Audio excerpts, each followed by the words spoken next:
Hi every one. ഇന്ന് നമുക്കൊരു കുഞ്ഞ് ഫ്രിഡ്ജ് ഉണ്ടാക്കിയല്ലോ. ഇതുണ്ടാക്കാൻ ഭയങ്കര എളുപ്പമാണോ. ഈ കുഞ്ഞ് ബോട്ടിൽസ് ഉണ്ടാക്കുന്ന വീഡിയോ ഞാൻ ഇട്ടിട്ടുണ്ട് കേട്ടോ. അത് നിങ്ങളൊന്ന് കണ്ടാക്കണേ. ഇതിന് വേണ്ടി ഞാനിവിടെ എടുത്തിട്ടുള്ളത് ഒരു പ്രിൻറ്റിങ് പേപ്പറാണ്. നിങ്ങൾക്ക് വേണമെങ്കിൽ നിങ്ങളുടെ കയ്യിലുള്ള കളർ പേപ്പറിൽ വെറുതെ ഒന്ന് ഡിസൈൻ ചെയ്ത് കൊടുത്താലും മതി. എന്നിട്ട് നമ്മൾ ഈ വീഡിയോയിൽ കാണുന്ന പോലെ പേപ്പറൊക്കെ ഒന്ന് ഫോൾഡ് ചെയ്യുക. 4 ഭാഗം ആദ്യം ഫോൾഡ് ചെയ്തിട്ട് പിന്നെ ഇതുപോലെ ഫോൾഡ് ചെയ്യുക. നമ്മൾ ആദ്യം ഉണ്ടാക്കുന്നത് ഫ്രിഡ്ജിൻ്റെ മുകളിലത്തെ ഭാഗമാണ് കേട്ടോ. വീഡിയോ ഇഷ്ടപ്പെടുകയാണെങ്കിൽ വീഡിയോ ഒന്ന് ലൈക്ക് ചെയ്ത് ഷെയർ ചെയ്ത് ചാനലൊന്ന് സബ്സ്ക്രൈബ് ചെയ്യണേ. ഇനി നമുക്ക് ഫ്രിഡ്ജിൻ്റെ താഴെ ഭാഗം ഉണ്ടാക്കാൻ വേണ്ടിയിട്ട് ഇതുപോലെ ഒരു പേപ്പറിൻ്റെ 4 ഭാഗം ഫോൾഡ് ചെയ്തിട്ട് ഇതുപോലെ അങ്ങോട്ടും ഇങ്ങോട്ടൊക്കെ ഫോൾഡ് ചെയ്ത് കൊടുക്കാം.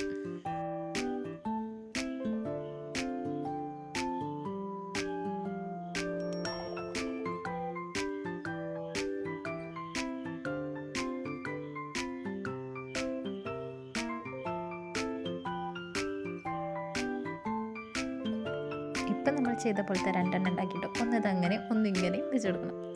എന്നിട്ട് അതിൻ്റെ മുണ്ടക്ക് കുറച്ച് പശ വെച്ചിട്ട് ആദ്യം ഉണ്ടാക്കിയ മുകളിൽ വെച്ചെടുക്കണം. ഇനി നമുക്ക് 3 പിടി ഉണ്ടാക്കാം. ഇതുപോലെ ചുട്ടി കൂട്ടിയിട്ട് 3 പിടികൾ നമ്മൾ ഉണ്ടാക്കി കൊടുക്കണം. അപ്പോൾ നമ്മളുടെ ഫ്രിഡ്ജ് റെഡി. Okay bye.